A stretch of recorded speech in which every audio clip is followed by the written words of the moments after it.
ఉన్నాయట. ఎవరైతే విషం పెడతారో, ఎవరైతే స్త్రీలను అవమానం చేస్తారో, ఎవరైతే మన ఇంటిని కాల్ చేస్తారో, ఎవరైతే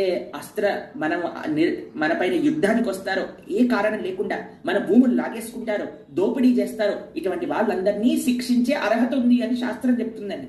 కౌరవులు ఇవన్నీ చేశారు కదండి. భీముడు చిన్న పిల్లవాడు ఉన్నప్పుడే విషం పెట్టేశారండి కౌరవులు. ఒక ఇల్లు కట్టించామని చెప్పారు, ఇల్లుని మంట పెట్టేశారు. లాక్షా గృహ దహనం చేయలేదా అండి? ద్రౌపదిని అవమానించలేదా అండి? భూములు లాగేసుకోలేదా అండి? యుద్ధానికి రాలేదా అండి? ఎన్నిసార్లు వీళ్ళని చంపేయడానికి వచ్చారండి? కృష్ణుడు అంటున్నాడు, నీ ధర్మాన్ని నువ్వు పాటించయ్యా. ఇప్పుడు చూడండి, మీకు ఒక చిన్న విషయం చెప్తాను. ఒక పోలీస్ ఆఫీసర్ ఉన్నాడండి.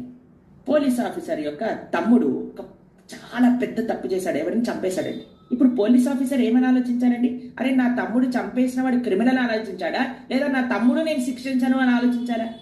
ఈ రోజులలో ఈ సంబంధాల వల్ల, ఈ యొక్క వీటి వల్ల జనాలందరినీ కూడా, తప్పు చేసిన వాళ్ళందరినీ కాపాడుతున్నాం కాబట్టి సమాజం పాడైపోతుంది. కానీ కృష్ణుడు అంటున్నాడు, అదే నీ సంబంధం తేకు, తప్పు చేసిన వాడికి శిక్షించు అని చెప్తున్నాడండి కృష్ణుడు ఇక్కడ.